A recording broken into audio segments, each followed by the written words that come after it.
Santo é o nome do Senhor. Espírito Santo, Senhor. Pai, eu entro na tua santa presença, Senhor, e te peço, Senhor. Derrama, Pai, a tua graça, derrama, Senhor, a tua misericórdia sobre a minha vida. Usa-me para transmitir a tua palavra, Senhor. Que não venha ser eu, mas que venha ser o teu Santo Espírito, em nome do Senhor Jesus. Irmãos, o tema que eu trouxe para a nossa meditação essa noite se chama posicionamento em meio às perseguições. Vamos lá. O posicionamento em meio às perseguições é algo essencial, pois muitos, em meio a uma perseguição, se escondem, negam seu Deus, fogem, rejeitam o seu Deus por medo de se posicionar em suas decisões e acabam negando a Jesus. Então vamos lá. Posicionamento em meio às perseguições. O que isso quer dizer, Júnior?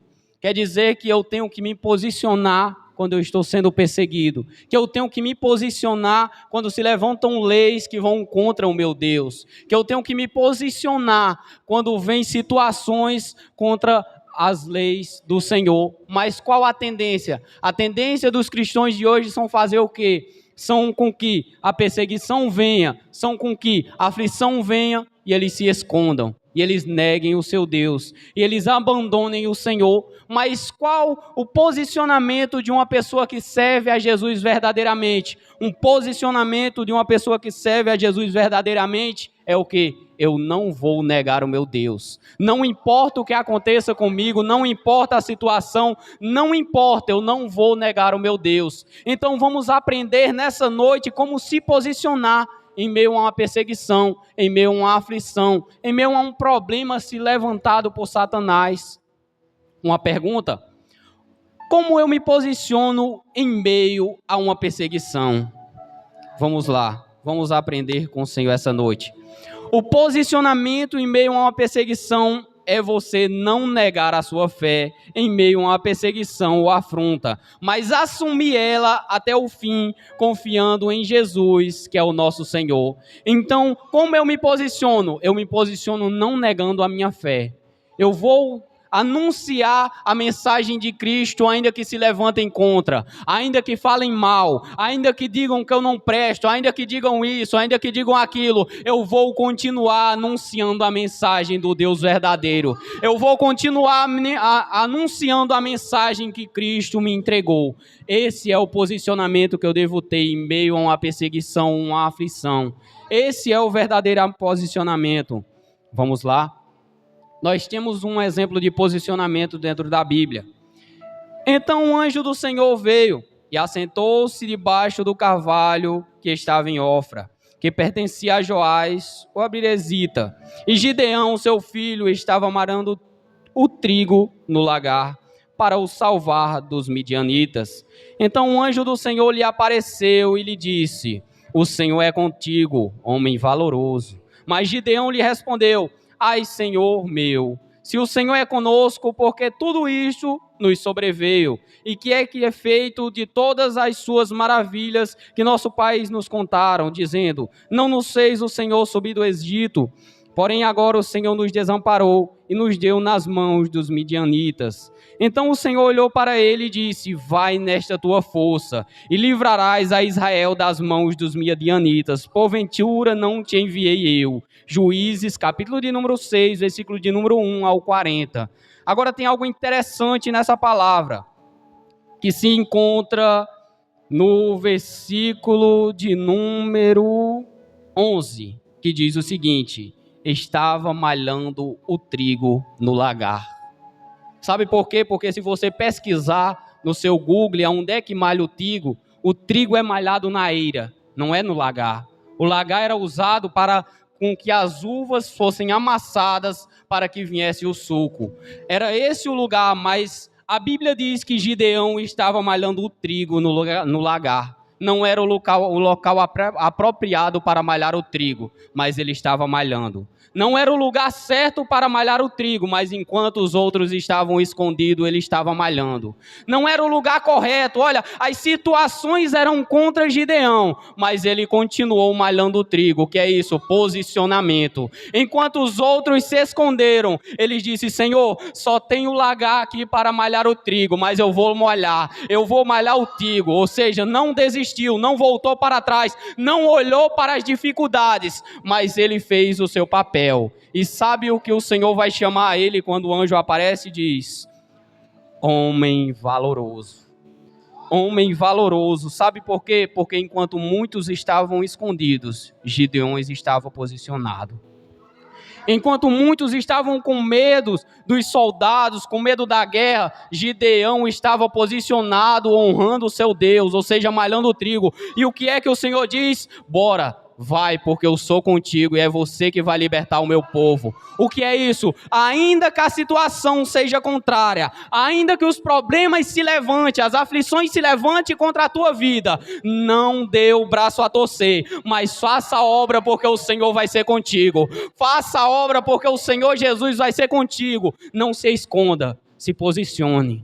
Se posicione em meio às aflições, porque Gideão se posicionou e ele foi honrado. Então se posicione em meio às aflições. Nossa tendência é correr, é se esconder, é negar a fé, mas nós temos que ser como esses homens de Deus, se posicionar.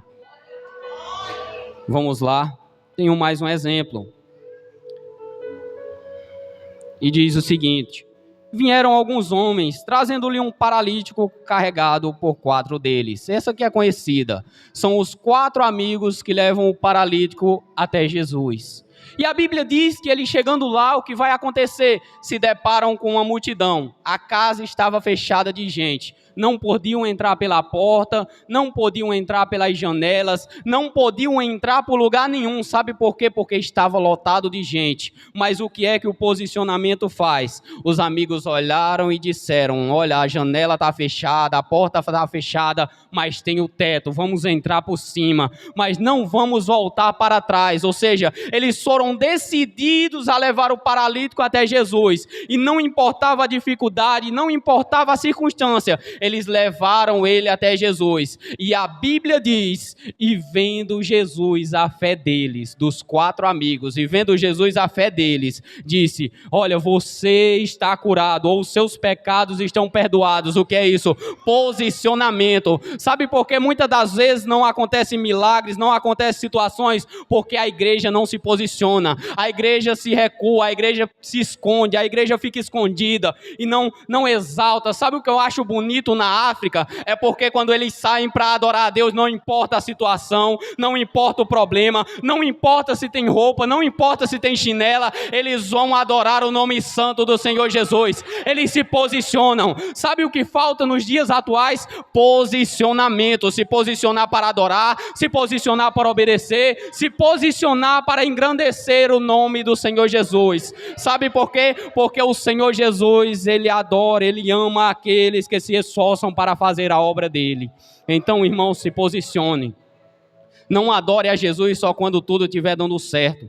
Não venha louvar a Jesus, engrandecer, dizer que vai adorar a Ele, porque está tudo dando certo. Mas quando começar a dar alguma coisa errada, comece a adorar. Porque o Deus que estava comigo, com você, dando tudo certo, é o mesmo Deus que vai estar com você, dando tudo errado e vai fazer dar certo de novo. Então adore o nome do Senhor Jesus. Não recue, não tenha medo, porque se o Senhor é por nós, quem será contra nós?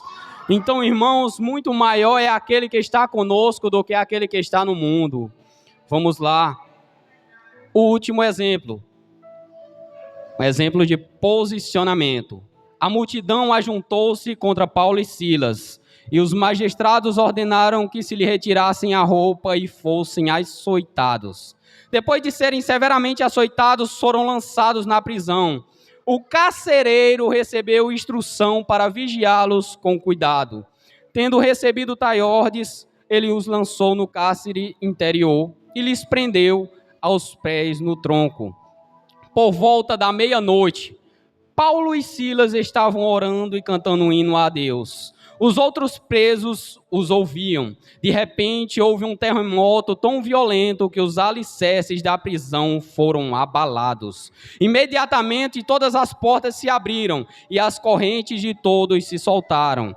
O carcereiro acordou e, vendo abertas as portas da prisão, desembainhou sua espada para se matar, porque pensava que os presos tivessem fugido. Mas Paulo gritou: não façam isso, estamos todos aqui. O carcereiro pediu luz, entrou correndo e trêmulo, prostou-se diante de Paulo e Silas. Então os levou para fora e perguntou: senhores, que devo fazer para ser salvo? Eles responderam: creia no Senhor Jesus e serão salvos você e os de sua casa.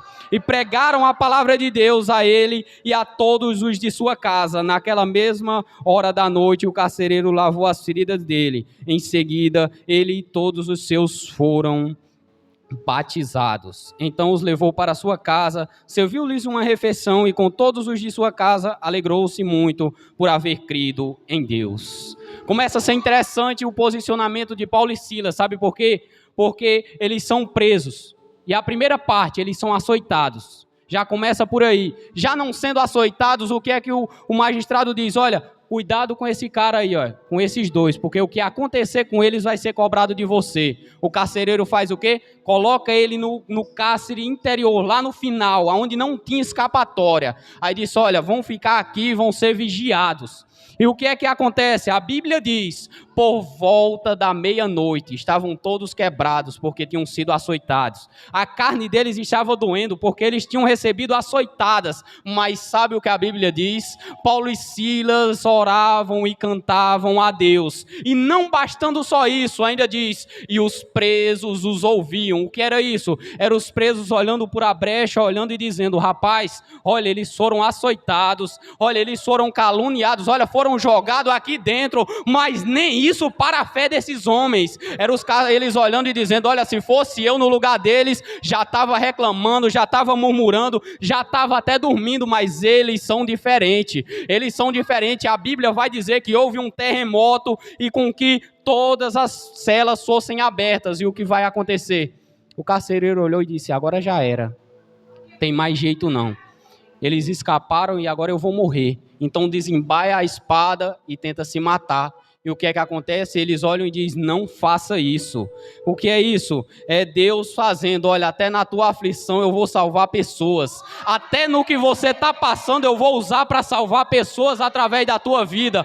Paulo e Silas podiam ter olhado e dito: Senhor, mas eu tenho a tua presença, por que eu estou passando isso aqui? Não reclame do processo que você está passando, porque até através do processo que você passa, Deus cura, Deus transforma, Deus liberta, Deus salva, Deus é fiel. Então não reclame, não mude, não reclame o processo de Deus, porque eles podiam olhar ali e dizer: Senhor, nós preguemos a sua palavra, Senhor, por que estamos passando isso? O que aconteceu?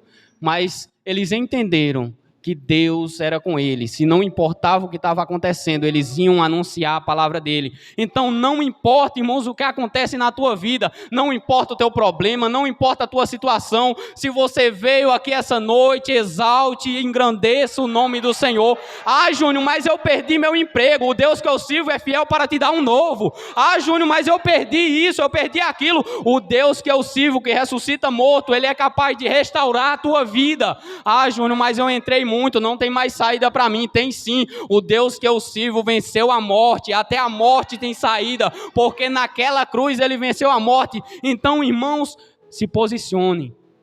Sabe por que muitas das vezes a geração de hoje é chamada de fracos e de covardes? Porque não se posicionam, porque são uma geração que não consegue se posicionar. Tem medo. Olha, eu posso pregar prosperidade, Júnior, mas eu não posso pregar que tem que largar o pecado, não. Falta de posicionamento, falta de querer se posicionar na obra de Deus. Ah, eu prego a palavra de Deus, mas não vivo ela. Falta de posicionamento. Tem que se posicionar obedecendo primeiro, tem que se posicionar honrando o nome do Senhor Jesus. Primeiro tem que obedecer para depois anunciar. Primeiro temos que viver para anunciar a palavra de Deus. Não é só anunciar, mas sim viver. Então é posicionamento. O que falta em muitas pessoas hoje é posicionamento. Então se posicione. Não seja um covarde. não deixe o seu chamado, não abandone ao Senhor Jesus, não olhe para os problemas, se posicione, porque Deus gosta de pessoas que se posicionam, homens e mulheres valorosos que se posicionam. Então se posicione, irmãos, não seja um covarde, se posicione na obra de Deus. Eu agradeço a rica oportunidade.